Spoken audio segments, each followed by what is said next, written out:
Hi dears, welcome back to my channel. Calicut university second semester MDC സിനിമയും സാഹിത്യമായിരുന്നു നമ്മൾ എടുത്തുകൊണ്ടിരുന്നത്. അപ്പോൾ first മോഡ്യൂളിലെ ഒരു ഭാഗമാണ് നമ്മൾ എടുത്ത അനുകൽപ്പനം വരെയുള്ള ഭാഗമാണ് എടുത്തത്. അപ്പോൾ ഇന്നത്തെ ക്ലാസ്സിൽ എടുക്കാൻ പോകുന്നത് നീലവെളിച്ചം എന്ന കഥ, അതുപോലെ തന്നെ ഭാർഗവി നിലയം എന്ന സിനിമ, അതുപോലെ തന്നെ നീലവെളിച്ചം എന്ന സിനിമ, ഈ മൂന്ന് കാര്യങ്ങളെക്കുറിച്ചാണ് ഇന്ന് പറയാൻ പോകുന്നത്. ബേപ്പൂർ സുൽത്താൻ എന്ന പേരിൽ അറിയപ്പെടുന്ന വൈക്കം മുഹമ്മദ് ബഷീർ എഴുതിയ പ്രസിദ്ധമായ ഒരു ചെറുകഥയാണ് നീലവെളിച്ചം. കഥാകൃത്തിൻ്റെ ജീവിതത്തിലെ അത്ഭുതമായ സംഭവങ്ങളിൽ നിന്നും എന്ന ആമുഖത്തോടെ തുടങ്ങുന്ന ഈ കഥ പ്രേതബാധയ്ക്ക് കുപ്രസിദ്ധി കിട്ടിയിരുന്ന ഒരു വീട്ടിൽ താമസിക്കേണ്ടി വന്ന ചെറുപ്പക്കാരനായ എഴുത്തുകാരനും ആ വീടിനെ ബാധിച്ചു എന്ന് വിശ്വസിക്കുന്ന പെൺകുട്ടിയുടെ പ്രേതവും തമ്മിൽ രൂപപ്പെടുന്ന ആർദ്രമായ ആത്മബന്ധത്തിൻ്റെ കഥയാണ്. ഈ കഥ വികസിപ്പിച്ച് ഭാർഗവി നിലയം എന്ന പേരിൽ ബഷീർ തന്നെ എഴുതിയ തിരക്കഥ ആധാരമാക്കി വന്നിട്ടുള്ള ചലച്ചിത്രവും പ്രസിദ്ധമാണ്. തുടക്കം തന്നെ വാടക വീട് എന്ന് പറഞ്ഞുകൊണ്ടാണ് തുടങ്ങുന്നത്.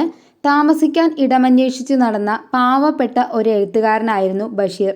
അവിചാരിതമായിട്ടാണ് താരതമ്യേന കുറഞ്ഞ വാടകയ്ക്ക് ഒരു വീട് തരപ്പെട്ട് കിട്ടുന്നത്. 2 മാസത്തെ വാടക മുൻകൂർ കൊടുത്ത് പുതിയ വീട്ടിലേക്ക് അദ്ദേഹം താമസം മാറി. അതിനുശേഷമാണ് ആ വീട് പ്രേതബാധയുള്ള വീടാണെന്ന് അറിഞ്ഞത്. ഭാർഗവി നിലയം എന്നാണ് ആ വീടിൻ്റെ പേര്. ആ വീടിൻ്റെ പിന്നിലെ കിണറ്റിൽ ചാടിയിട്ടാണ് ഭാർഗവി എന്ന യുവതി പ്രേമനൈരാശ്യം മൂലം ആത്മഹത്യ ചെയ്തത്. ഭാർഗവിയുടെ പ്രേതം ആ വീട്ടിൽ താമസിക്കുന്നവരെ, പ്രത്യേകിച്ച് പുരുഷന്മാരെ ഉപദ്രവിച്ചിരുന്നു എന്നാണ് വിശ്വസിക്കപ്പെട്ടിരുന്നത്. അടുത്തതായിട്ട് താമസം എന്നൊരു ഭാഗമാണ്. അപ്പം ഇതിൽ പറയുന്നത്, ഇതെല്ലാം അറിഞ്ഞിട്ടും മറ്റൊരു വഴിയും ഇല്ലാത്തത് കൊണ്ട് പുതിയ വീട്ടിൽ തന്നെ താമസിക്കാൻ അദ്ദേഹം തീരുമാനിച്ചു. ഭാർഗവിയുടെ ആത്മാവിനോട് ഹൃദയം തുറന്ന് തന്നെ തൻ്റെ വിഷമങ്ങളൊക്കെ അദ്ദേഹം പറഞ്ഞു കൊടുത്തു. താമസിക്കാൻ വേറെ ഇടമില്ലാത്ത തൻ്റെ അവസ്ഥയും കഴുത്ത് ഞെരിച്ചു കൊന്നാൽ ആരും ചോദിക്കാനില്ലാത്ത പാവമാണ് താനെന്നും അയാൾ അവളെ അറിയിച്ചു. തനിക്കൊപ്പം അവൾക്കും ആ വീട്ടിലുള്ള അവകാശം അംഗീകരിച്ചു കൊടുക്കുന്ന അയാൾ തന്നെ ഉപദ്രവിക്കാതെ ആ വീട്ടിൽ താമസിക്കാൻ അനുവദിക്കണമെന്ന് അവളോട് അപേക്ഷിച്ചു. അങ്ങനെ പുതിയ വീട്ടിൽ താമസം തുടർന്ന എഴുത്തുകാരൻ തൻ്റെ സംഗീത ആസ്വാദനത്തിലും സാഹിത്യത്തിലും ഭാർഗവിയെ കൂടി പങ്കാളിയാക്കി. ആ വിധത്തിൽ വളർന്ന ആ ഒരു പരിചയം, അവളുടെ സാന്നിധ്യം പ്രത്യേകം ശ്രദ്ധിക്കാതിരിക്കാൻ മാത്രം അയാൾക്ക് സാധാരണമായി തീർന്നു. അടുത്തതായിട്ട് അത്ഭുതം എന്ന ഭാഗമാണ്. അങ്ങനെയിരിക്കെ ഒരു രാത്രി വൈകിയിരുന്ന് വികാരസാന്ദ്രമായ ഒരു കഥ എഴുതിക്കൊണ്ടിരിക്കുകയായിരുന്നു ബഷീർ. ആ സമയത്താണ് അയാളുടെ വിളക്ക് കരിന്തിരി കത്തി കെട്ടത്. വിളക്കിൽ ഒഴിക്കാനായി എണ്ണ അന്വേഷിച്ചെത്തിയ സുഹൃത്തുക്കളുടെ അടുത്ത് താമസ സ്ഥലത്ത് പോയ എഴുത്തുകാരൻ ലോകത്തെല്ലാം മങ്ങിയ നിലാവിൻ്റെ അവ്യക്തമായ അത്ഭുതത്തിൽ മുങ്ങിക്കിടക്കവേ വീട്ടിലേക്ക് തന്നെ മടങ്ങി. അകാരണമായി അനുഭവപ്പെട്ട ദുഃഖത്തിൻ്റെ ഭാരവും സഹതാപവും കൊണ്ട് അയാളുടെ മനസ്സ് അപ്പോൾ നിറഞ്ഞിരുന്നു. ആ അവസ്ഥയിൽ വീട് തുറന്ന് മുകളിലെത്തിയ അയാളെ ഒരത്ഭുതമാണ് എതിരേറ്റത്. ഇരുട്ടിൽ താൻ വിട്ടുപോയ മുറിക്കകത്ത് അത്ഭുതകരമായി നിറഞ്ഞു നിന്ന നീല വെളിച്ചം അയാൾ കണ്ടു. എണ്ണയില്ലാതെ കരിന്തിരി കത്തി കെട്ടുപോയിരുന്ന വിളക്കിൽ അപ്പോൾ 2 ഇഞ്ച് നീളമുള്ള നീലത്തിരിനാളം ഉണ്ടായിരുന്നു. എണ്ണയില്ലാതെ അണഞ്ഞുപോയ വിളക്ക് കൊളുത്തിയതാരാണെന്നും ഭാർഗവി നിലയത്തിൽ നീലവെളിച്ചം എവിടുന്നാണ് ഉണ്ടായതെന്നും എന്നിങ്ങനെയുള്ള എഴുത്തുകാരൻ്റെ അതിശയപ്പെടലിൽ കഥ അവസാനിക്കുന്നു. അടുത്തതായിട്ട് പറയാൻ പോകുന്നത് ഭാർഗവി നിലയം എന്ന ചലച്ചിത്രത്തെക്കുറിച്ചാണ്.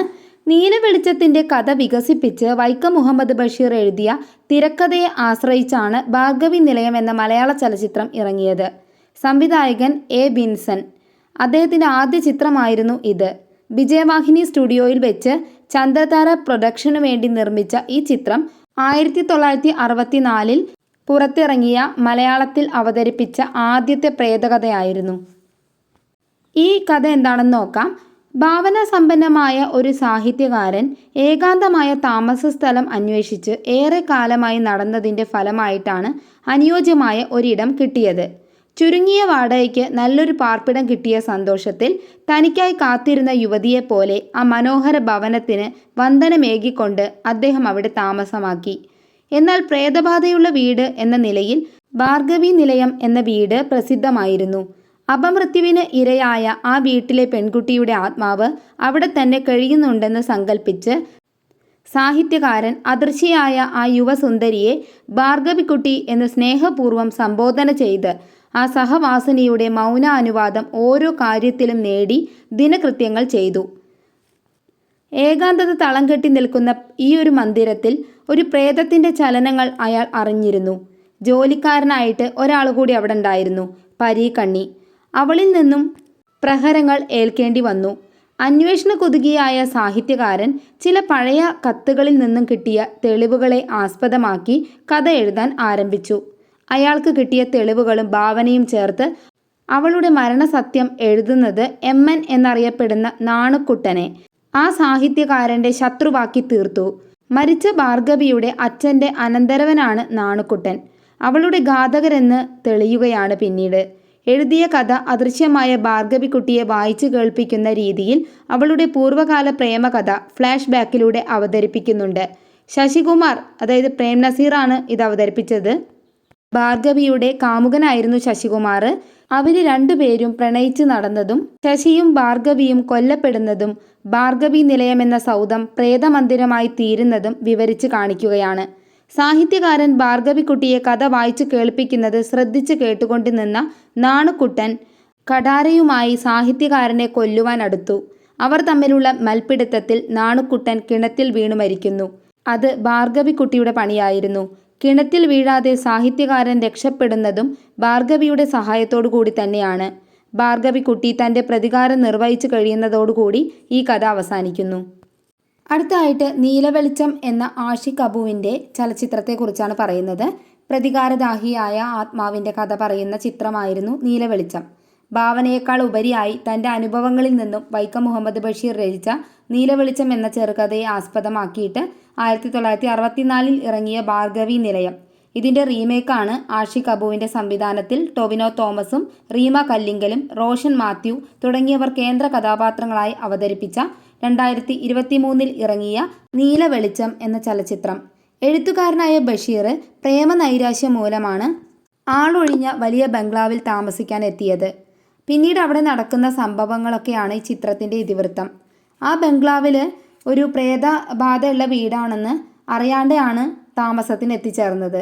തുടർന്ന് ഭക്ഷണം കഴിക്കാൻ വേണ്ടിയിട്ടുള്ള കാര്യങ്ങൾ ഏർപ്പാടാക്കാൻ ഒരു ഹോട്ടലിൽ പോവുകയും അവിടെയുള്ള ആളുകളിൽ നിന്നും അത് ഭാർഗവി എന്ന ഒരു സ്ത്രീ മരണം സംഭവിച്ചിട്ടുള്ള വീടാണെന്നും കിണറ്റിൽ ചാടി ആത്മഹത്യയായിരുന്നു എന്നൊക്കെ അറിയാൻ കഴിഞ്ഞു. അങ്ങനെ തനിക്കൊന്നും പറ്റുകയില്ല എന്ന ആത്മവിശ്വാസത്തോടു കൂടി തന്നെയാണ് ആ ഒരു കഥാപാത്രം, അതായത് നമ്മുടെ ബഷീർ അവിടെ താമസമാക്കിയത്. പിന്നീട് കൂട്ടുകാരിൽ നിന്നും ഈ ഭാർഗവിയെക്കുറിച്ച് കൂടുതൽ വിവരങ്ങൾ അറിയാൻ കഴിഞ്ഞു. അവൾ നല്ലൊരു സുന്ദരിയായ നർത്തകിയായിരുന്നു.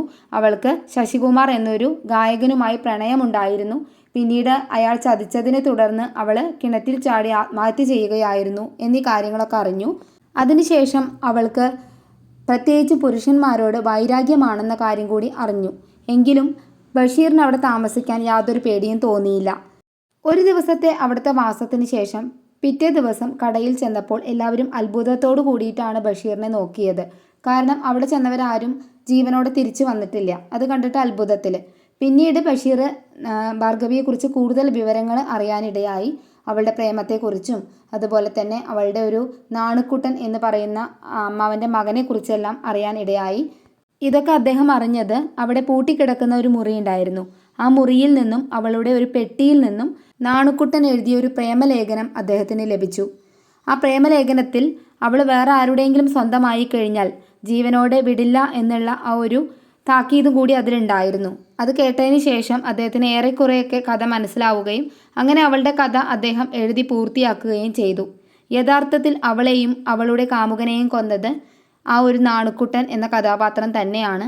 ആ വിവരം അദ്ദേഹം അവൾക്ക് വായിച്ചു കേൾപ്പിക്കുകയാണ്. കഥ എഴുതിയതിന് ശേഷം വായിച്ചു കേൾപ്പിക്കുകയാണ്. ആ കേൾപ്പിക്കുന്ന സമയത്ത് ഇതെല്ലാം കേട്ടുകൊണ്ട് അവിടെ നാണുക്കുട്ടൻ നിൽക്കുകയും നാണുക്കുട്ടൻ ബഷീറിനെ കൊല്ലാനായിട്ട് വരികയും ചെയ്തു. അവർ തമ്മിലുള്ള ആ ഒരു മൽപ്പിടുത്തത്തിനിടയിൽ നാണുക്കുട്ടൻ കിണറ്റിലേക്ക് വീഴുകയും നാണുക്കുട്ടനെ കിണറ്റിൽ താഴ്ത്തി കൊല്ലുകയും ചെയ്യുകയാണ്. അങ്ങനെ കൊന്നത് ഭാർഗവി ആയിരുന്നു.